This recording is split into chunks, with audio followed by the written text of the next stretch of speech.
They made him kneel to verify a package in the middle of the boardroom because they thought the black man in the suit was a delivery guy who got lost. No one stopped it. Not the assistant who printed his name. Not the VP who had signed his meeting request. Not even the CEO who had personally invited him weeks earlier. They watched as security was called, as his briefcase was searched, as he was humiliated in silence while executives sipped their coffee like it was just another Thursday. No apology, no acknowledgement, just laughter behind half-closed doors after he was removed. They never asked his name, never read the folder he left behind. They didn't care that it contained the acquisition terms that, had they opened it, would have told them the truth. He wasn't there to deliver anything. He was there to take over. This isn't a story about corporate success. It's about how far arrogance will go to protect a system, even if it means kneeling on the pride of the man who now owns it. If this shook you, hit subscribe right now. Click like if you've ever seen someone erased before they even had a chance to speak. And tell us, where are you watching from? And more importantly, what do you think they'll do when they find out who he really is? Because the man they laughed at on Monday will own them by Friday. The sun slanted through the towering glass panels of Weston & Field's corporate headquarters, casting long reflections across polished marble floors. The atrium buzzed with movement, tailored suits, urgent steps, murmured stock prices. At the center of this orchestration, Elijah Brooks stepped through the revolving doors for the first time, carrying nothing more than a slim leather folio and the calm energy of someone who had learned long ago that power doesn't always wear a name tag. He moved with quiet purpose through the lobby, but not quickly. He let each second absorb him, observing the empire he was stepping into. A receptionist, barely glancing up from her keyboard, asked him to wait in the lounge for external consultants, not bothering to ask for his name. Elijah said nothing, just offered a polite nod, even when the junior analyst standing behind him was whisked upstairs without question. Minutes later, he was escorted to the 45th floor, where the inner circle of Weston & Fields was preparing for their 10 a.m. meeting. The kind of meeting where billion-dollar decisions are made between espresso sips and passive-aggressive chuckles. As the elevator doors opened, the executive assistant looked him over and hesitated just half a second too long. "You here to deliver something?" she asked, her eyes scanning him up and down. "I'm here for the strategy session," Elijah answered smoothly. "I was invited by Mr. Hartwell." The assistant blinked. "Right. You're Elijah."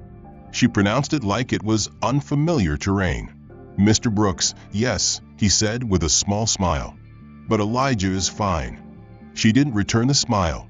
Instead, she led him to the boardroom, pushing the heavy glass doors open just enough to let the sound of smug laughter drift into the hallway. Inside, the table was already packed. 8 men, 1 woman, all white, all in designer blazers. Elijah walked in, posture tall, shoulders relaxed. He nodded once at the room and said, "Good morning." Silence answered him. The woman, Lauren Spence, COO, gave him a thin-lipped smile that didn't reach her eyes. The rest either ignored him or exchanged quick glances as if trying to figure out why security had let the intern wander in. "And you are," barked Robert Claymore, the CFO, not looking up from his tablet. "Elijah Brooks. I'm here for the consultation Mr. Hartwell requested." Claymore scoffed, still not meeting his eyes. "Ah yes, the motivational speaker." A few chuckles. "I believe your session is after the real meeting." Elijah didn't flinch. "Actually, I was told to join for the strategy discussion. I submitted the deck ahead of time." Claymore raised an eyebrow. "You submitted a strategy deck to Weston & Fields?" A tall man at the far end of the table let out a short laugh. "That's adorable." Another one chimed in. "Does it have pictures and quotes from Oprah?" Laughter rippled around the room. Elijah stood silently, gaze steady. He placed the folio on the table and slid a printout across to Lauren Spence, the only one who wasn't laughing. She glanced down at it, her smirk faltering. The door opened again and Thomas Hartwell, the CEO, walked in briskly, phone in hand. "Sorry, late call," he muttered, then paused when he saw Elijah standing. "Ah, Elijah, glad you made it." He walked over, extended a hand, one of the only ones who did, and added, "Everyone, this is Mr. Brooks. I asked him to sit in today. His firm's had some remarkable results, with challenging transitions." A pause, and then, "Give him your attention." The laughter faded, replaced by tight silence. No apologies. No acknowledgments. Lauren Spence shifted in her seat, and Robert Claymore leaned back with the kind of forced smile that said, "Let's humor the rookie." "Well, Mr. Brooks," Claymore said, "since you're already here, perhaps you'd like to enlighten us with your observations." "I'd be honored," Elijah said simply. He clicked open a folio, pulled out a clean, minimal set of printed slides. "Weston and Fields' bleeding influence," he began. The room stiffened. "Not cash, not yet, but influence. Your market share is protected only by the illusion of old authority. But your next generation of clients doesn't trust that authority. They trust authenticity, speed, values." He continued, measured, precise.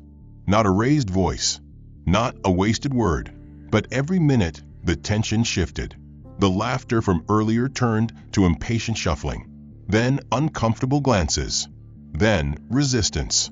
"I'm sorry," interrupted Claymore at one point, "but you come in here and lecture us on values." He leaned forward. "Son, I've been at this table longer than you've been alive." Elijah didn't blink. "Then perhaps you understand better than most how quickly relevance fades when you stop listening." Claymore's jaw tightened, but he said nothing. Hartwell, meanwhile, was watching Elijah closely, a faint smile at the corners of his mouth. When the session ended, the boardroom emptied with forced politeness. Elijah collected his papers, nodded again to no one in particular, and left without waiting for thanks. In the hallway, two junior associates whispered just loudly enough for him to hear. "He's one of those guys," said one. "Just wants to be seen. They'll forget his name in a week." Elijah stepped into the elevator, phone already buzzing with follow-ups, none from the boardroom. But as the doors closed, his reflection stared back. Calm, focused. The quiet kind of storm no one sees coming until it's far too late. The following week brought no applause, no follow-up invitations, and certainly no recognition. Despite Elijah's sharp insights and calm command of the previous meeting, he was not copied on the emails that dissected the very plan he proposed. Instead, the revised strategy circulated with Robert Claymore's name in bold as the lead contributor, and no mention of the young consultant who had built it from the ground up. In the sleek, glass-walled war rooms of Weston and Fields, ownership wasn't about who originated the idea. It was about who had the political clout to claim it. Elijah, of course, noticed. He always noticed. But he didn't protest. He merely adjusted, watched, and waited. One morning, Lauren Spence passed him in the hallway, her heels clicking like a metronome of calculated indifference. "Nice touch on the client retention graph," she said flatly, not breaking stride. It wasn't a compliment. It was code for "we saw it, we took it, and you don't get to say a word." Later that week, Elijah attended a departmental planning session, seated near the back, away from the glossy digital board where executive ideas came to life. The agenda? Preparing the firm for next quarter's advisory push into renewable markets, a pivot he had mapped 3 weeks earlier. He watched silently as Scott Whitman, a junior VP who hadn't touched a market trend report in a year, presented a plan nearly identical to Elijah's confidential draft. The only difference was branding. Whitman called it the Whitman model, and layered it with just enough corporate lingo to make it look original. When the lights came back on and the room clapped, Elijah didn't. Hartwell caught his eye from across the room, his face unreadable. The microaggressions didn't stop at ideas. During an internal company gala that Friday, a lavish rooftop affair complete with string quartets, custom cocktail menus, and panoramic city views, Elijah found himself standing alone near the bar, ignored like a misplaced vendor. Lauren walked by, offered him a passing nod, and joined a conversation with Claymore and Whitman that turned loud and cheerful the moment he was out of earshot. A few feet away, someone from HR glanced at Elijah, then looked him up and down and asked if he was with the AV team. "I'm with strategy," Elijah replied, his tone even. The woman blinked, half embarrassed, half unapologetic, and turned back to her wine. Later that evening, A photo from the gala circulated internally. The executive team, all smiles, standing in a semicircle beneath the golden skyline. Elijah wasn't in it, not because he wasn't there, but because someone had cropped the photo just before it reached his spot at the edge. When he opened the company newsletter the next morning, the same image appeared on the front page under the headline, "A Night with the Future of Weston and Fields." Elijah stared at the photo for several long seconds, then closed his laptop without a word. The following Monday, Hartwell asked to see him. The CEO's office was a fortress of dark wood and soft light, lined with first editions and discreet plaques. "You're making waves," Hartwell said, gesturing for him to sit. "That strategy doc you sent, people are talking." Elijah nodded, keeping his expression neutral. "They're not saying your name, of course," Hartwell added with a half-smile. "But I know where it came from." He paused, studying Elijah as if measuring his tolerance. "You're going to need thick skin around here. Innovation's currency, but credit is political." Elijah leaned back slightly. "I'm not here for credit," he said. "Then you'll do well," Hartwell replied. "Just keep giving me results." That afternoon, Elijah returned to his desk only to find that his calendar had been stripped of all strategic sessions for the next month. No invites, no intel briefings, no quarterly planning calls. When he inquired with the scheduling coordinator, she gave a tight smile and said, "Those are being restructured. You'll be looped in if relevant." He didn't argue. Instead, he logged into the company portal and quietly pulled down every analytics report from the last 6 months, rerunning them through a private algorithm he had designed years ago, one that could predict client churn 6 months in advance. He began building a model, one that could predict Weston and Fields' own collapse if left on its current trajectory. Meanwhile, the whispers grew. In the cafeteria, Elijah would catch fragments of conversation as he passed. "He thinks he's the next Hartwell. Too polished. Bet he practiced that walk in the mirror." Affirmative action higher. Just saying. Some were subtle, others barbed with venom behind fake grins. A few junior analysts stopped greeting him. His name stopped appearing in the internal metrics dashboards he helped build. His login permissions for certain analytics folders were downgraded without notice. When he asked IT, they blamed routine security updates. And then came the meeting that would define the fracture. A closed-door leadership huddle, high up in the executive suites, which Elijah was told was above his pay grade. That meeting birthed a new project, codenamed Vanguard, an initiative built entirely around insights Elijah had submitted 3 weeks earlier. This time, the company wasn't even pretending it wasn't theft.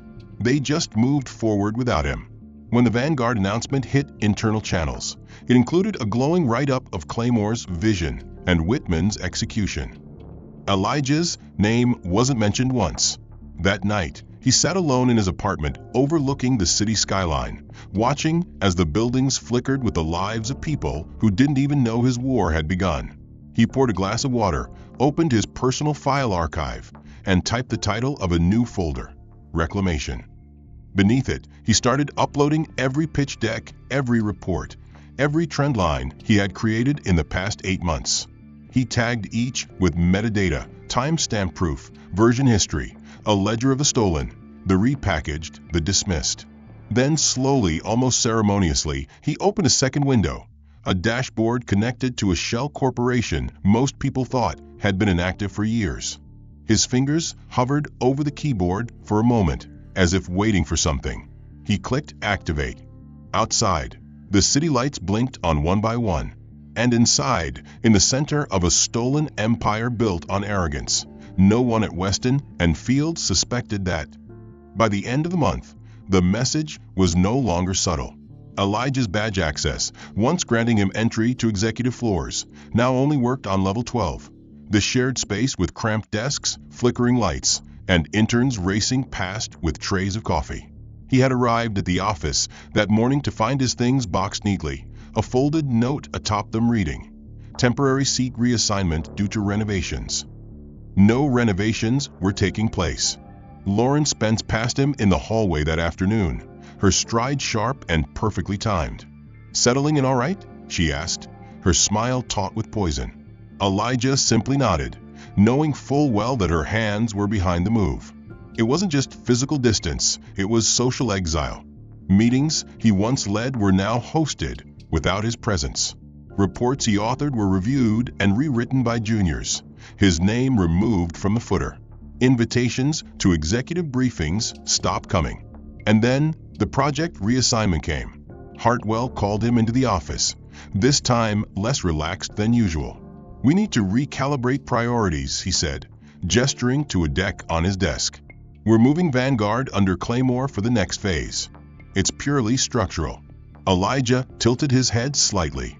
"That's my project." Hartwell didn't deny it. "You built the foundation. Now we need people who can handle scale." There was a long pause. "Look," Hartwell said, lowering his voice, "this is a battlefield. You need to understand how to step back so you can step forward." Elijah said nothing. His silence was not agreement, it was the sound of strategy shifting. Days later, an internal audit launched, sudden, sweeping, and strangely specific. Elijah's email history was flagged. His access logs were reviewed. A note from IT stated he had downloaded sensitive material onto an external drive, even though he'd done so under authorized permissions. HR requested a routine integrity check and scheduled a meeting with him for Friday. When he arrived, 2 compliance officers were waiting in the room with hard eyes and stiff postures. "We've received concerns," one began, sliding a report across the table, "that certain proprietary files were exported outside of standard protocol." Elijah leafed through the pages, already knowing what he'd find. His own data, his own documents, his own fingerprints, now being used as a noose. "These are mine," he said quietly. "Created by me, on company time, yes, but entirely mine." The man didn't blink. "Ownership is determined by employment status, Mr. Brooks. And unless you have written exemption, these fall under company IP." Elijah looked up, calm but unyielding. "So the firm can steal my strategy, then accuse me of theft for proving it was mine?" The silence was damning. "We're not accusing you," the second officer added quickly. "We're just investigating." But the tone made it clear. The trap had been set. That night, an anonymous internal memo began circulating. Not official, but widespread.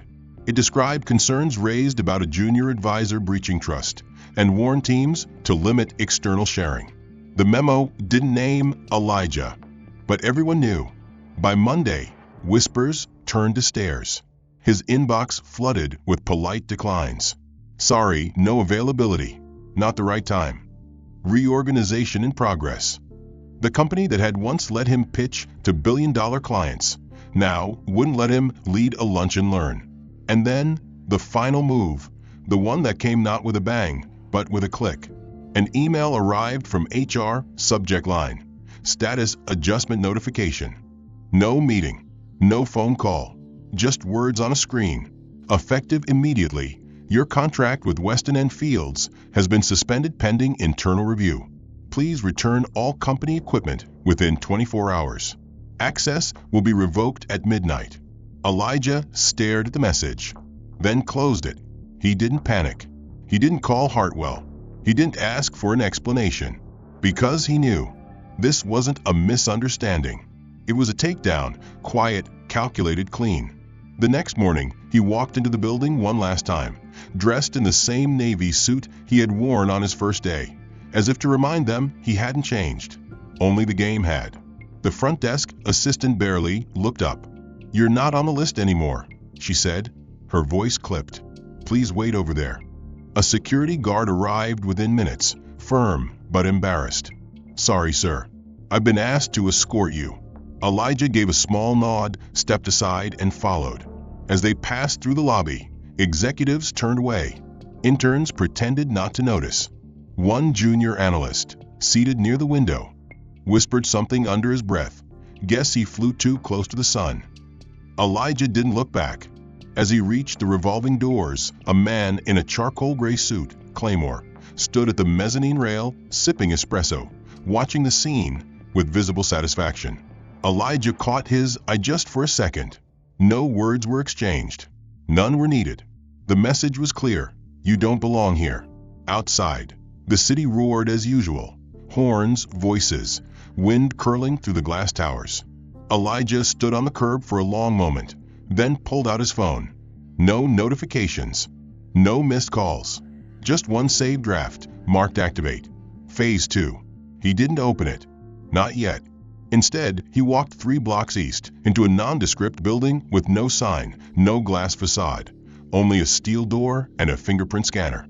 Inside was a private equity office, one few knew he still controlled. He entered, nodded at the receptionist, the only person in the world who still called him Mr. Brooks with full weight, and walked straight into the glass-walled boardroom at the end of the hall. 3 men and 2 women stood as he entered.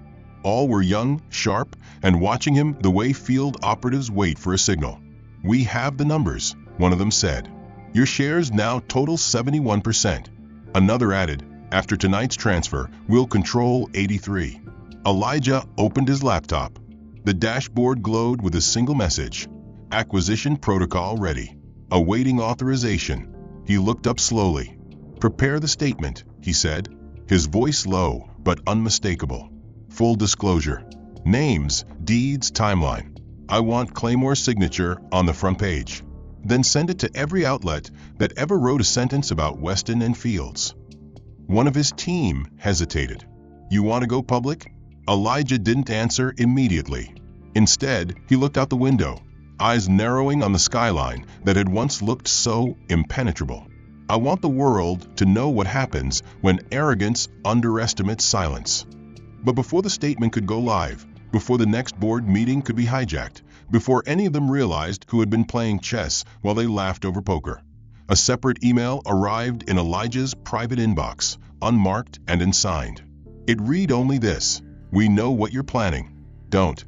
Within 48 hours of receiving the anonymous warning, Elijah watched his name morph into a digital headline, not the kind that celebrated brilliance, but the kind that crushed reputations.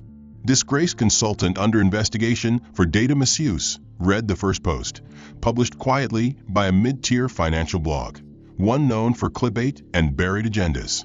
But the story spread like a contagion. By midday, larger outlets picked it up, embedding their own spins. Ex-strategist linked to breach at Weston and Fields. Sources say internal trust broken by former advisor. From genius to liability. The fall of Elijah Brooks.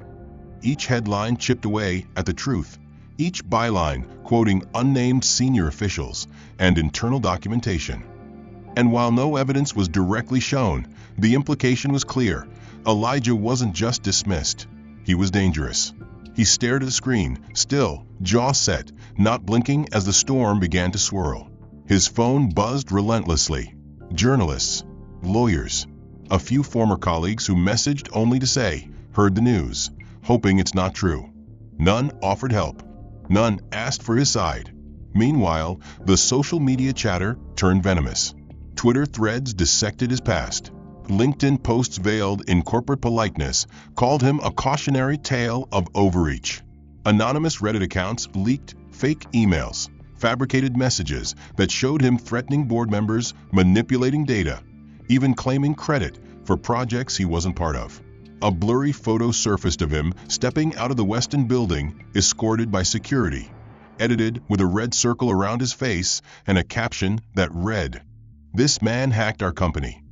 The worst blow came that evening when a national business podcast aired a segment titled "The Power Paradox." The host, smug and theatrical, described Elijah as a rising star who mistook ambition for entitlement. They played distorted clips of his voice from old presentations, edited to sound arrogant. The co-host chuckled as he added, "You know what they say, fake it till you get fired." Elijah didn't listen to the rest. He sat in his apartment, lights off, blinds down, letting the noise press in like a tide he couldn't control. His team tried to intervene. "We can refute this," said Angela, his communications lead, pacing the office barefoot, phone in hand. "Give us clearance. Let us publish the receipts. We have timestamps, backups, legal standing." Elijah raised a hand, silencing her. "Not yet." She stared at him. "They're dragging your name through the dirt. You don't want to fight back." He looked at her with a calm that didn't match the fury in his eyes. "I'm not here to clear my name. I'm here to erase theirs. But outside the war room, the damage deepened. Clients who once called him a visionary now removed his quotes from their websites. Partners who toasted him at galas were suddenly unreachable. One company quietly pulled out of a deal they had verbally committed to, a massive logistics contract that would have secured Elijah's firm's 6 quarters of runway. Their message was brief: in light of recent developments, we're reassessing our partnerships. Even Hartwell joined the chorus, releasing an internal statement to Weston and Field's employees that read like a masterclass in corporate disowning. While we value innovation and bold thinking, we must always ensure that our values and compliance protocols remain intact. Elijah Brooks, though once a valued contributor, no longer reflects the direction of this firm.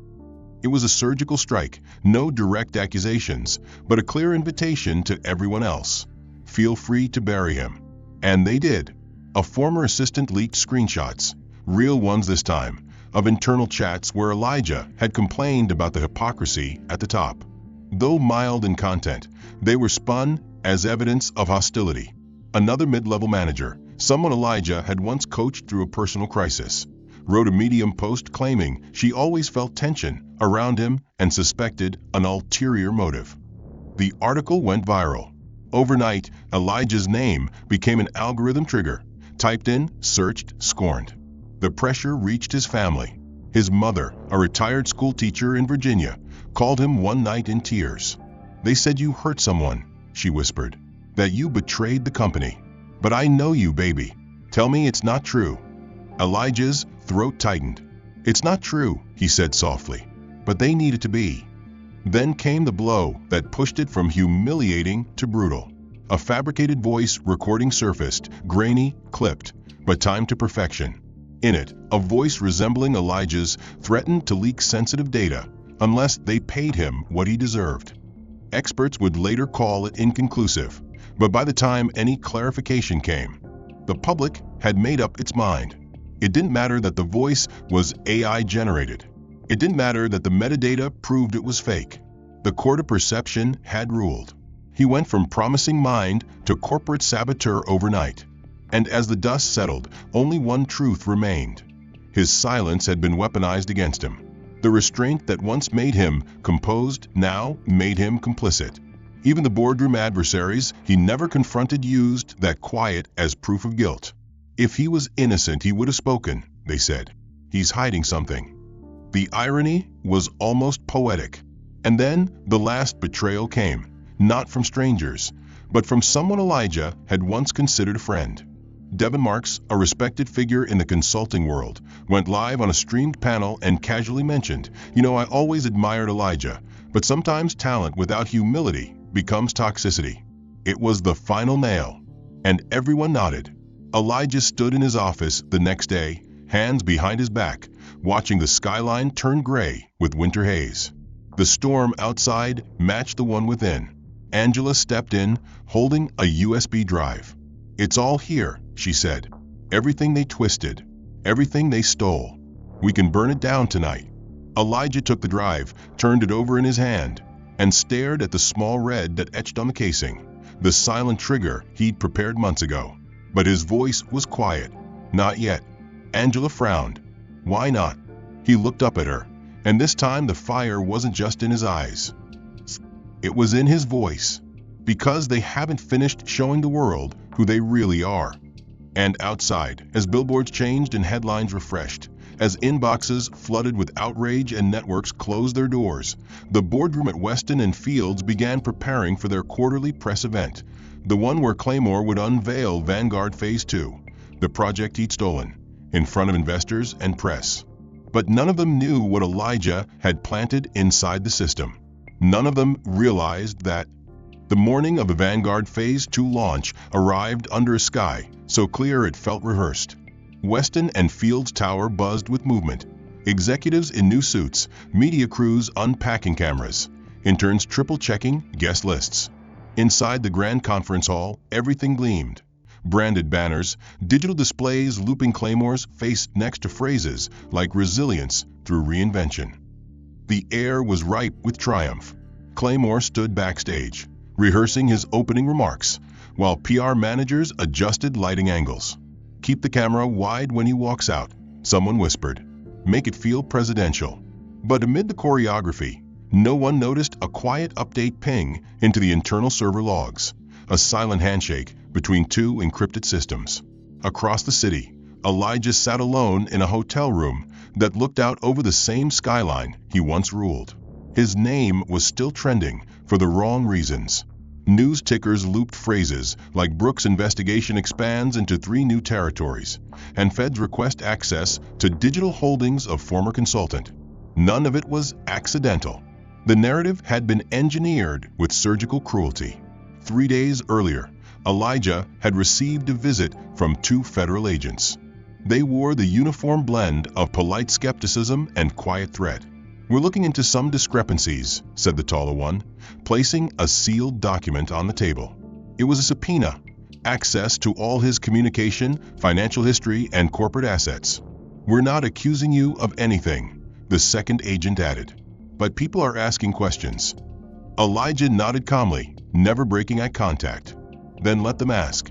By that night, 3 of his corporate accounts had been frozen, a pending acquisition deal. One that would have cemented his ownership of a logistics startup in Berlin evaporated as soon as the news hit European press. A private message from the CEO simply read, "We can't afford the heat." "I'm sorry." Another firm, which had spent months negotiating joint venture terms with Elijah's team, ghosted them completely. No explanation, just vanished.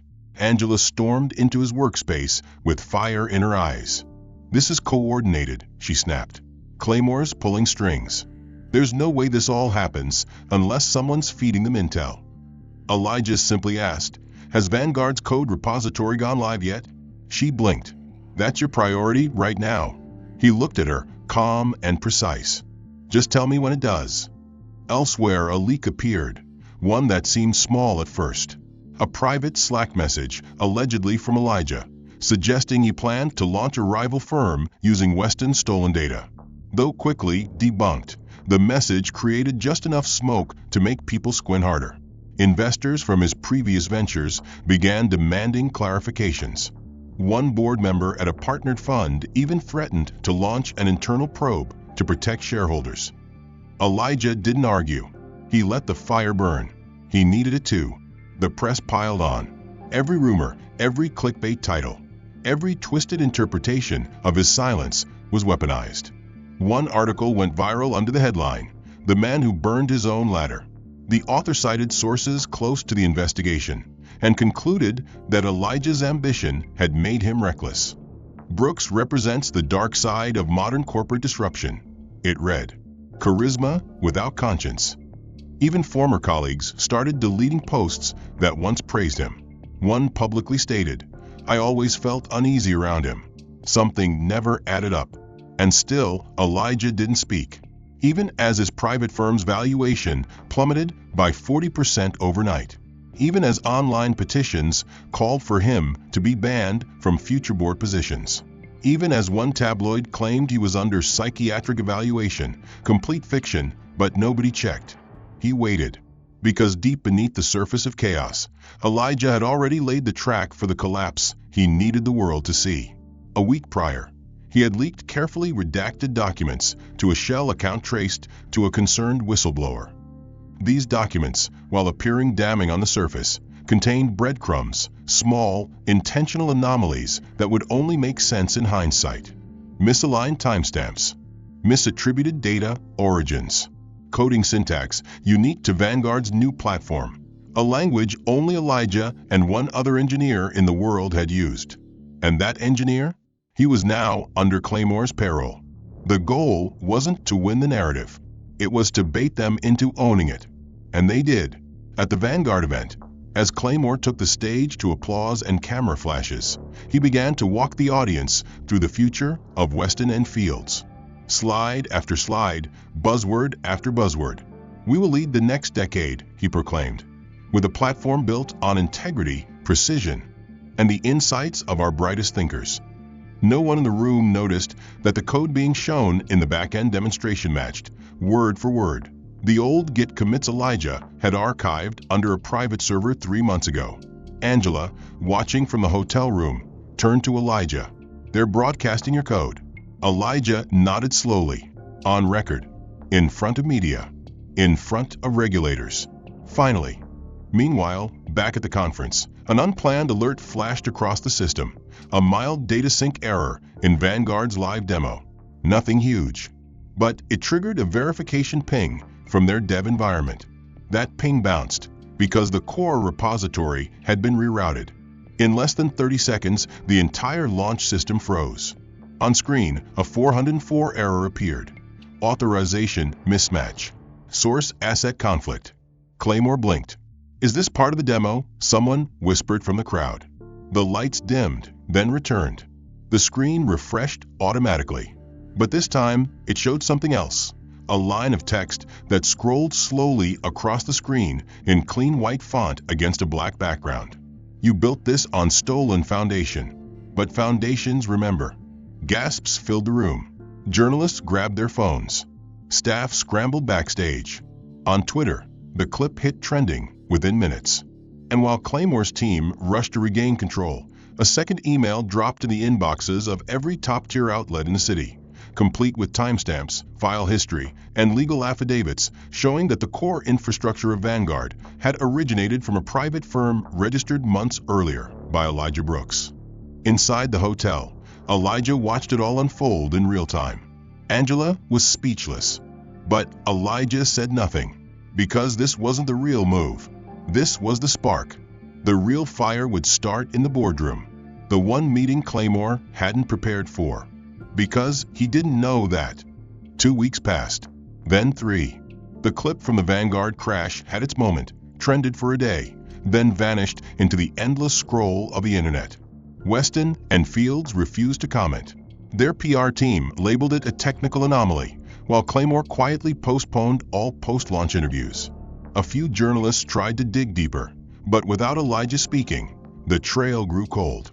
No new statements, no counterclaims, just silence. And in today's world, silence is death. Public interest drifted. A new scandal hit the headlines. A senator caught in a crypto laundering scheme. A celebrity divorce that split fan bases in half. Elijah Brooks, once the center of outrage and fascination, simply faded. His name stopped trending. News stopped covering him. Even search algorithms began to demote him. Within a month, he became a digital ghost. Investors who once courted him now pretended they had never known him. Legal analysts speculated that he might have fled the country.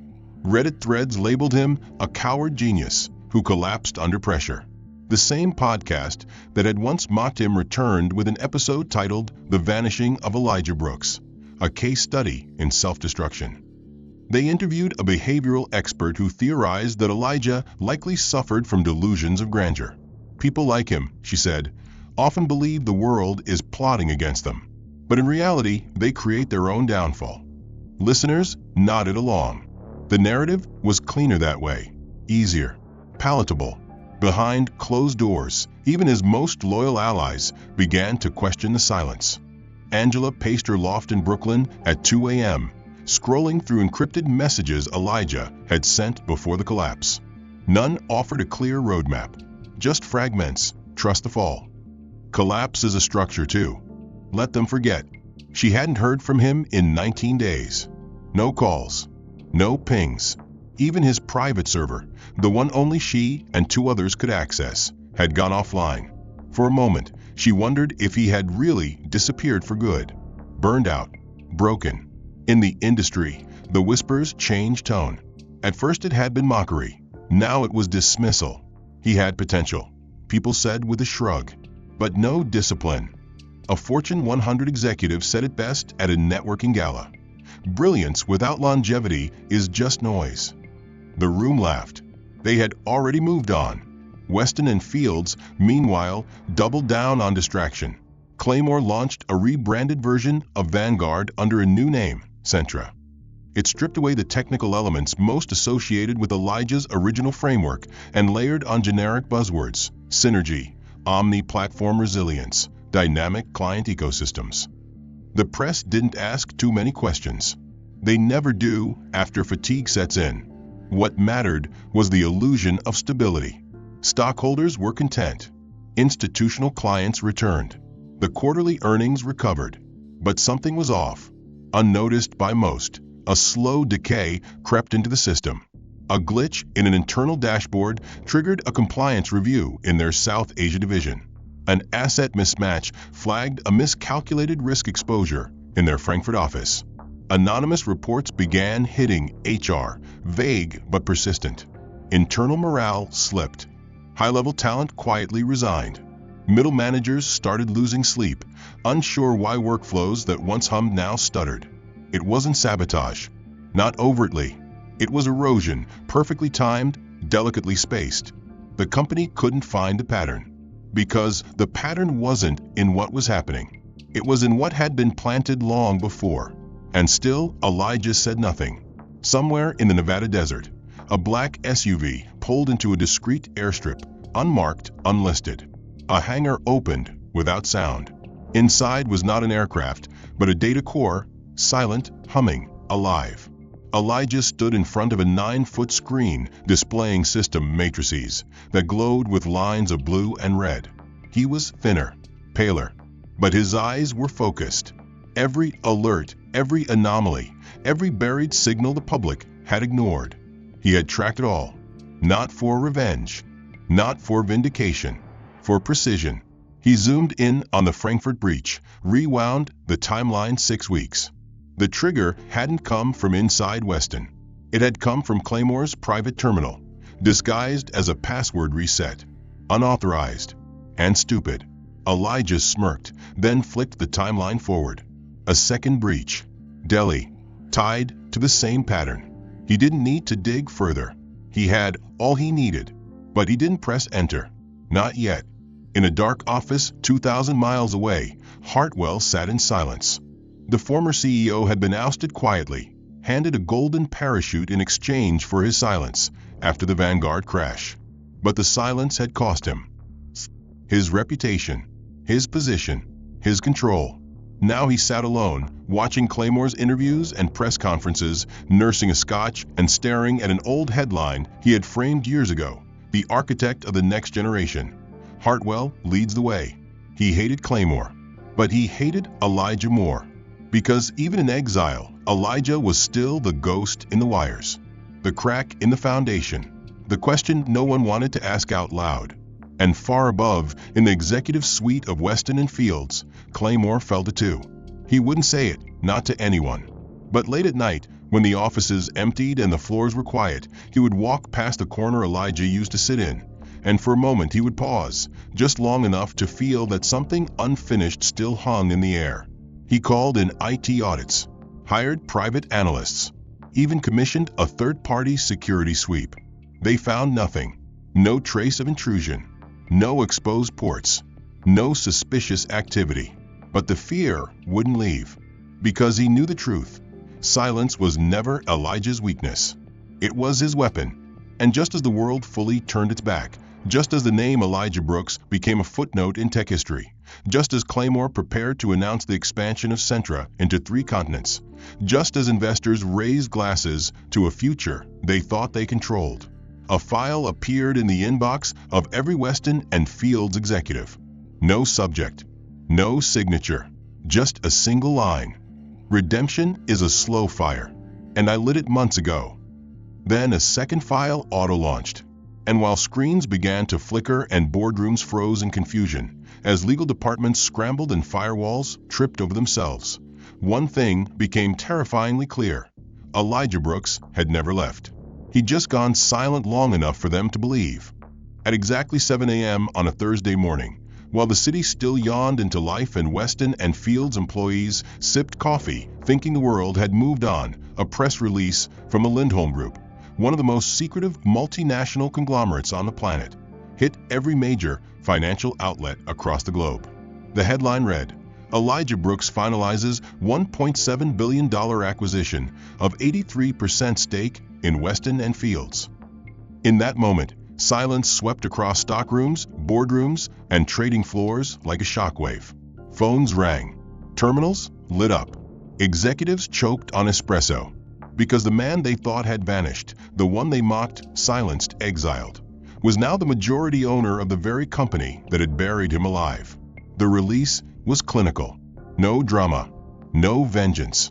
Just facts. Elijah Brooks, through a complex series of offshore holdings, blind trust acquisitions, and interlinked shell corporations, had spent the last 90 days quietly consolidating voting shares across multiple divisions and sub-funds.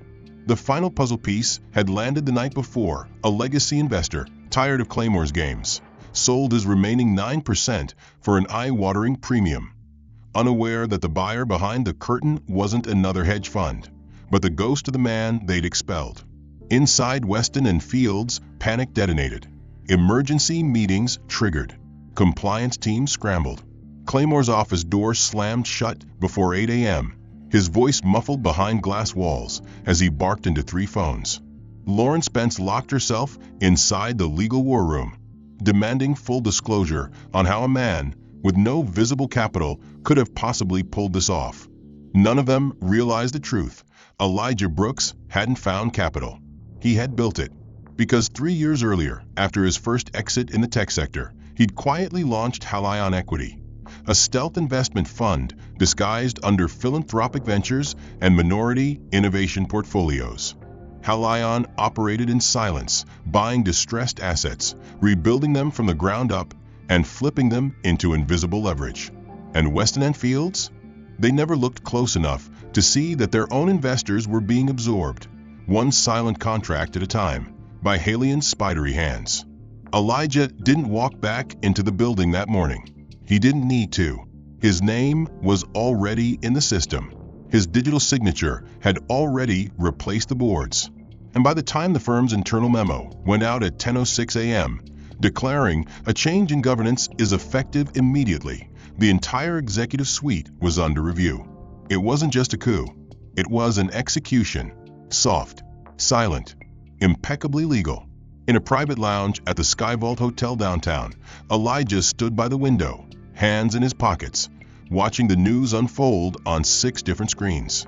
Angela sat nearby, flipping through the internal Weston memos that were now being forwarded to their transition team.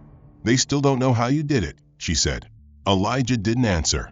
He watched as Bloomberg tried to explain the impossible. A ghost fund snapping up majority ownership without raising a flag. A disgraced consultant emerging as a corporate titan. A hostile takeover that followed no script the markets had seen before. On the main screen, a journalist breathlessly summarized, in the most stunning reversal in recent corporate memory, Elijah Brooks, long believed to be out of the industry, has returned not just as a player, but as the new master of the board. The camera cut to Claymore being ushered past reporters, face tight with denial. "This isn't over," he growled. But the look in his eyes betrayed the truth. It was. Across town, the newly convened interim board met in a private session. Only 6 members remained. The others had been stripped of authority pending investigation. Lauren sat rigid, eyes sunken, holding the final page of the acquisition agreement. It wasn't just the numbers that terrified her. It was the name buried in the signature block of Halion Equity's founding charter. Elijah Monroe Brooks, founder, chairman, architect. For a decade, he had played the quiet game, letting others step into the spotlight, letting the arrogance of the elite blind them to the infrastructure being laid beneath their feet. Now, the foundation belonged to him, and their empires, built on borrowed legacy, now stood atop pillars of salt. At 1 p.m., Elijah finally broke the silence. Not with a press conference, not with fireworks, but with a single tweet. No hashtags, no emojis, just 10 words. "Sometimes they bury you, but they forget your seed." Within minutes, the post exploded. Screenshots spread like gospel. Employees at Weston stopped what they were doing. Slack channels lit up. Shareholder forums erupted. And somewhere inside the firm's internal Slack workspace, a junior analyst, who once watched Elijah get escorted out of the building, whispered under his breath. He warned them. He told them not to assume. But Elijah wasn't done. A second communication dropped an hour later. This time not to the public, but directly to the inboxes of every employee at Weston and Fields. Subject line from the desk of Elijah Brooks. The message inside was brief, elegant, and surgical in tone. It welcomed them to a new era. It assured no mass layoffs, no sudden reorgs. Only one promise: from today forward, performance will be measured by merit, not legacy. Arrogance will no longer be mistaken for vision, and silence will not be mistaken for weakness. I know the difference. I've lived it. Attached was a new corporate code of conduct, restructured from the ground up. No more political appointments. No more gatekeeping. A clear whistleblower policy. A diversity mandate tied directly to executive bonuses. Weston was being rebuilt, not as vengeance, but as an act of reclamation.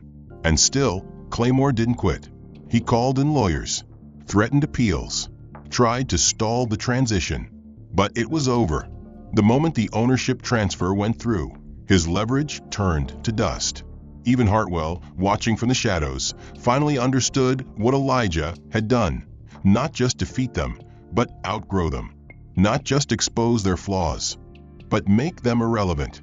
Yet amid the rise, Elijah remained distant, quiet, watching.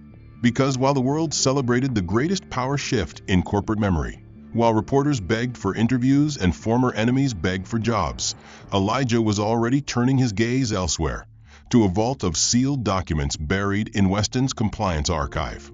A vault the previous board had quietly hidden. A vault marked only with one word. Behind a locked biometric vault on level 17 of Weston and Fields' archive facility sat a database known only to 6 people.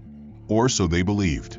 It was air-gapped, unplugged from the company's public-facing infrastructure, secured by a 3-phase protocol requiring dual board-level clearance. Its contents were not market-sensitive reports or confidential strategies. It held ghosts, hundreds of them.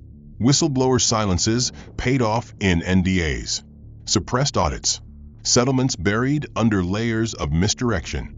Cases involving harassment, insider manipulation, discriminatory hiring practices, unethical acquisitions, and at least one offshore asset funnel traced to a private account linked to a name Elijah had circled months ago: Claymore. And when Elijah sat in his private control suite 3 days after reclaiming the company, this was the first door he unlocked. He didn't release the data all at once. No, that would have been emotional. This was structural. On Monday morning, Weston and Fields' internal compliance system began issuing automated disclosures to the media, one every 2 hours.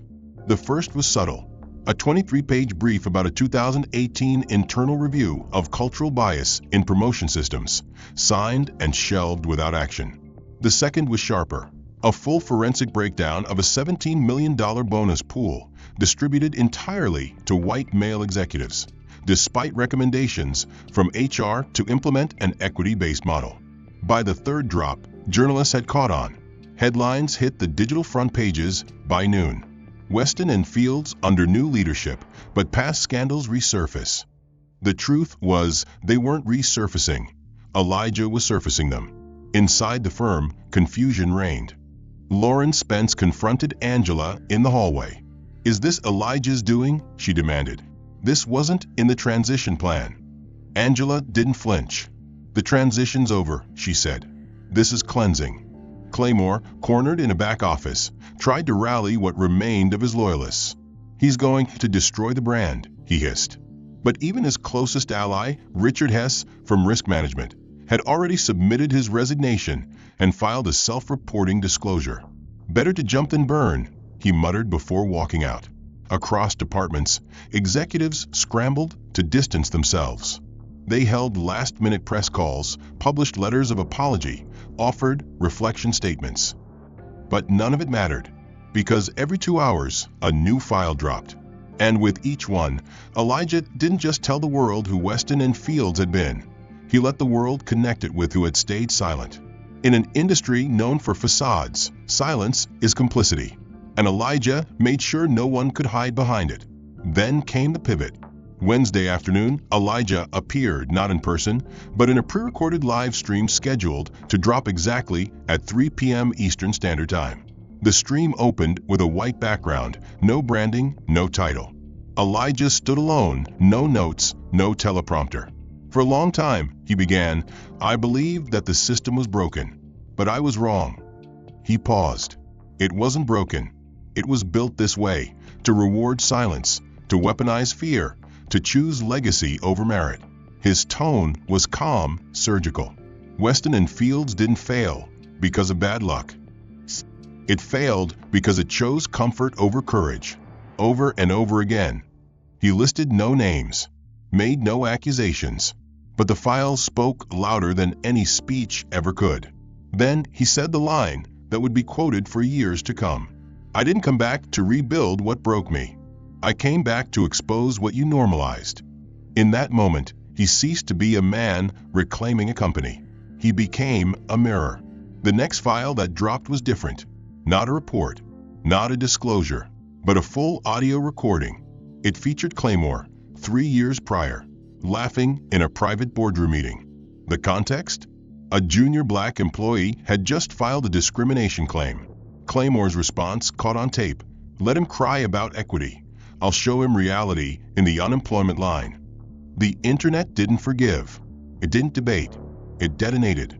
Within minutes, Claymore's name was trending worldwide. Every platform, every headline, even news networks that had ignored Elijah's downfall now returned, but not to redeem him, to reckon with the machinery that allowed Claymore and his kind to thrive for so long. That evening, Elijah received a message on his encrypted channel. A whistleblower, anonymous, wanted to talk. Said they had records even Elijah hadn't accessed. Documents connected to a merger deal from 2015 that involved falsified environmental impact reports and a backdoor payoff to a European minister. Elijah reviewed the file, cross-referenced it with internal Weston logs, and forwarded it to the Department of Justice. No press, no tweet, just a silent trigger.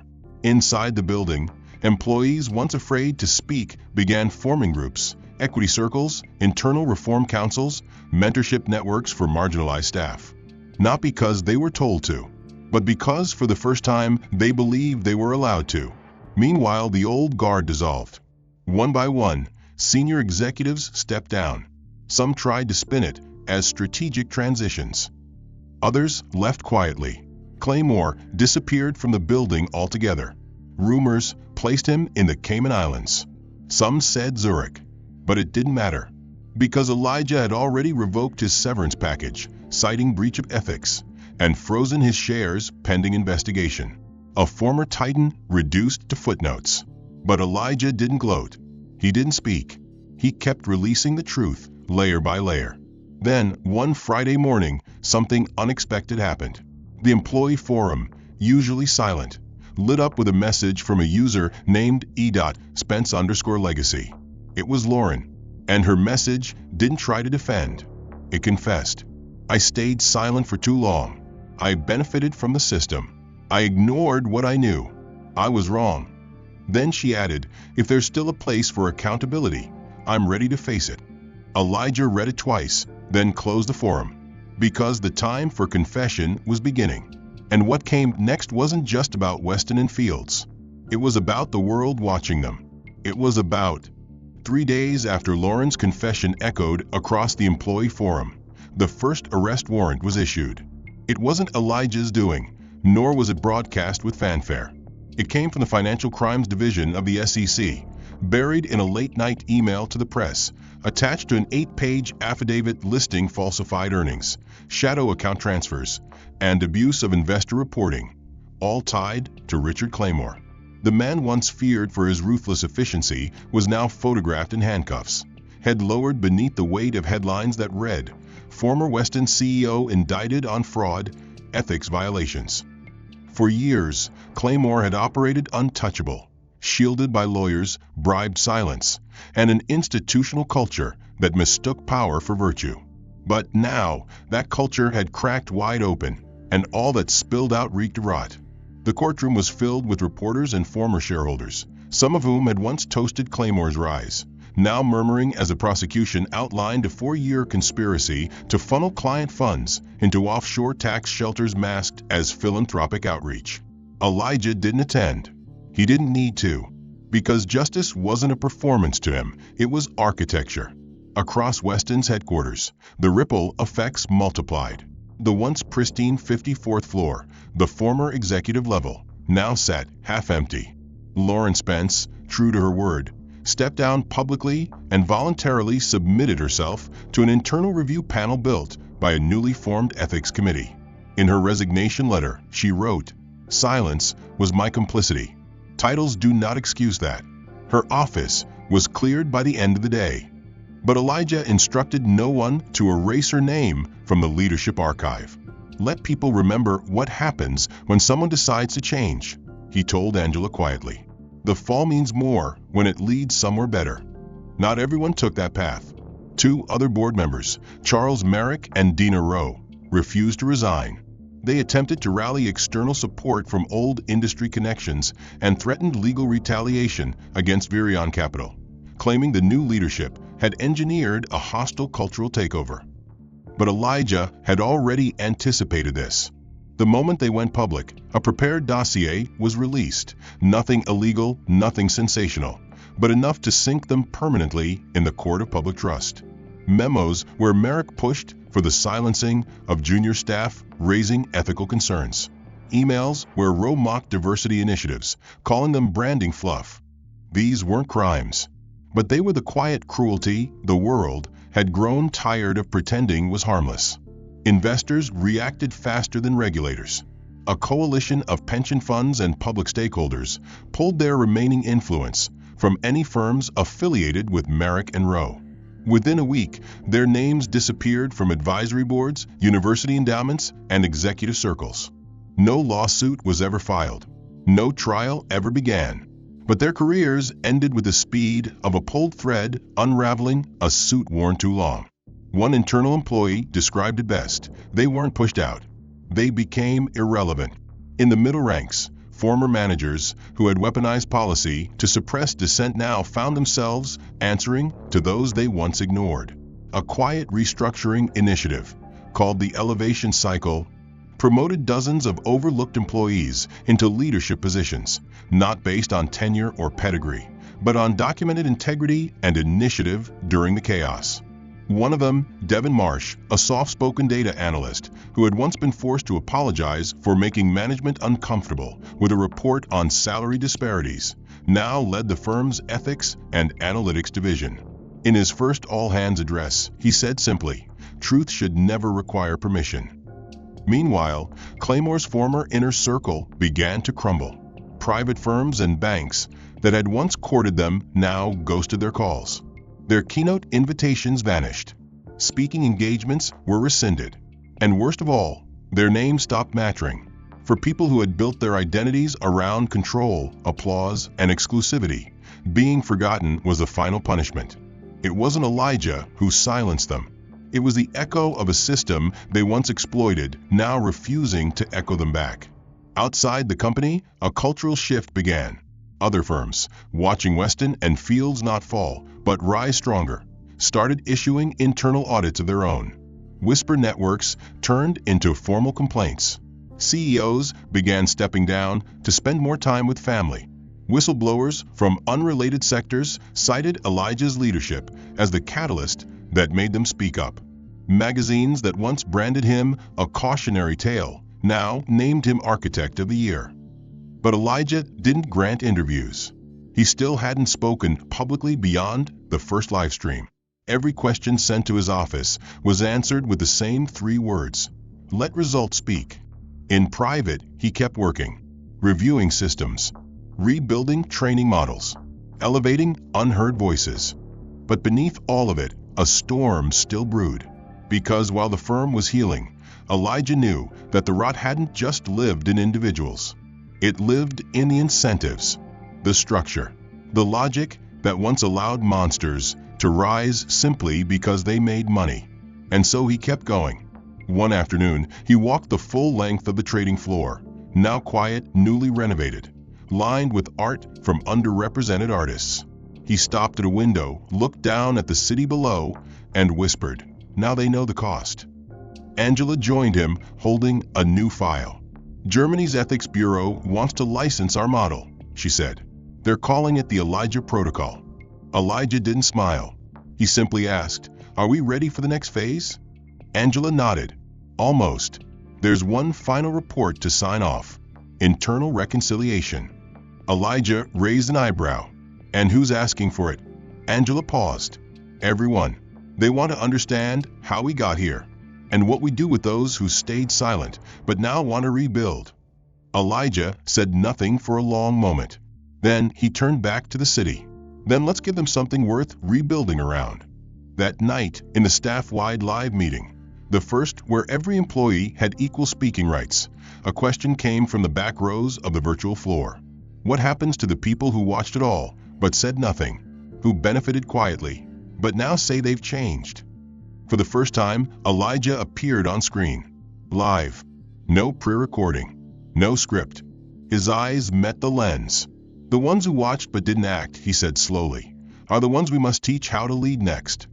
And in that moment, something shifted again. Not punishment, not erasure, but the first steps toward. Weeks turned into months, and the once shaken walls of Weston and Fields began to breathe like living architecture.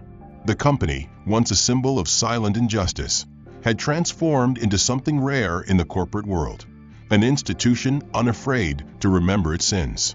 The Ethics Forum became a permanent fixture, open to every level of employee. Quarterly reviews now included emotional intelligence metrics. Department heads were no longer measured by revenue alone, but by retention, mentorship impact, and cross-cultural leadership. And yet, amid this progress, a lingering question continued to echo in the halls, in private one-on-ones, in off-the-record chats. What happens to those who cause the damage? Can they be part of what comes next? Elijah didn't answer immediately. He let the question simmer across the organization until the annual leadership summit, now no longer held in five-star resorts, but in rotating community venues, with half the seats reserved for junior staff. At the summit, he stepped onto the small stage, no teleprompter, just a single wooden stool behind him.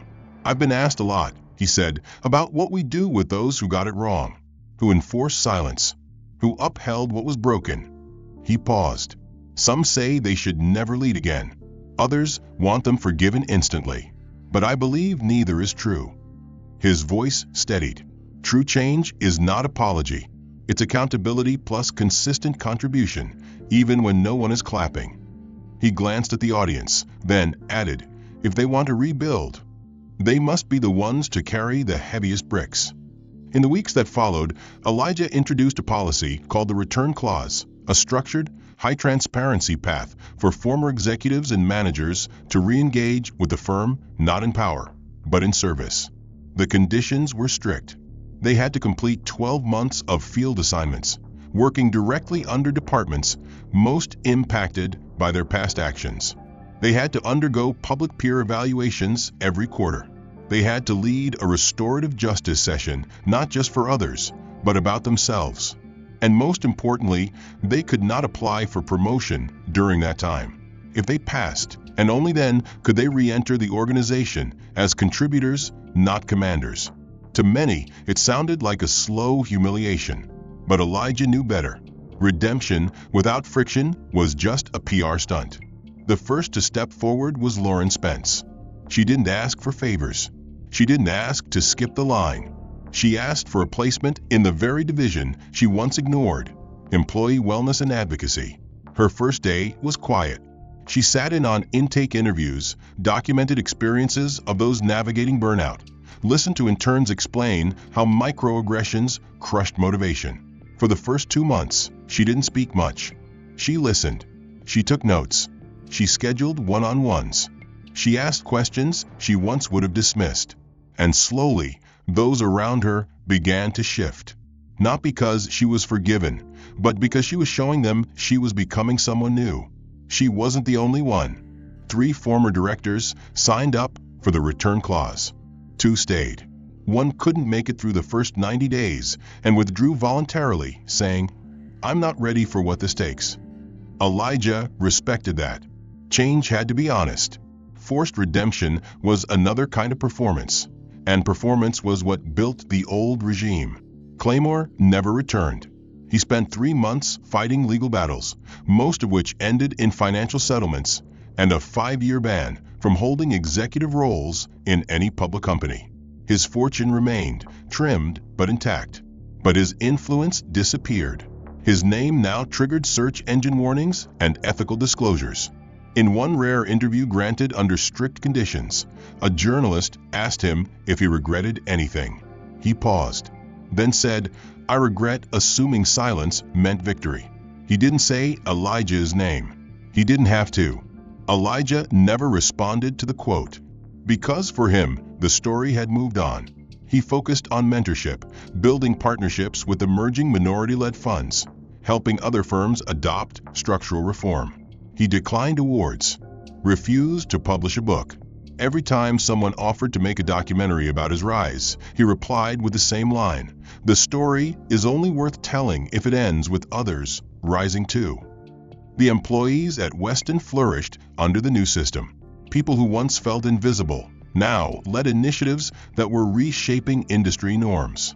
A junior associate who had once cried in an empty stairwell after being passed over for a promotion now sat on the Global Strategy Committee. A black engineer from HRD led a tech ethics lab that advised policymakers in Washington. Even Angela, once Elijah's silent right hand, now ran an independent firm focused on helping ex-toxic companies reinvent their DNA from the inside out. In the final quarter of the year, Weston and Fields hosted a summit open to public attendance. One panel was titled "The Ones Who Stayed." It featured former mid-level managers who had once played small roles in the silence. Some had looked the other way, some had enforced outdated rules, some had been afraid to act. Each of them stood on stage and shared not their success, but their failures, what they learned, how they grew, and what they now refuse to ignore. The audience didn't clap for their apologies. They clapped for their ownership. That night, Elijah stood in the back of the auditorium, arms folded, watching the panel. Someone turned and asked, "Why didn't you speak tonight?" Elijah smiled. "Because this was never supposed to be about one voice. That's how the old system survived. One voice at the top. This new one, it needs to be many." Outside, the city's skyline shimmered, not as a throne, but as a canvas. And somewhere beneath it, in quiet rooms and bustling halls, stories were being written not about revenge, but restoration. Not about dominance, but dignity. Not about silence, but the courage to speak even when it shakes. And at the very center of it, no longer in shadow, no longer forgotten, stood Elijah Brooks. Not as the man they once tried to erase, but as the proof that justice, when paired with grace, doesn't just win. It transforms. If this story moved you, make sure to hit that subscribe button so you don't miss what's coming next. Tap like if you believe that justice, when done right, can change people, not just punish them. We want to hear from you. Which moment hit you the hardest? Was it the silent takeover, the redemption arc, or that final line from Elijah? And one more thing, where in the world are you watching from? Drop your city or country in the comments. We're building something global, and it starts with you.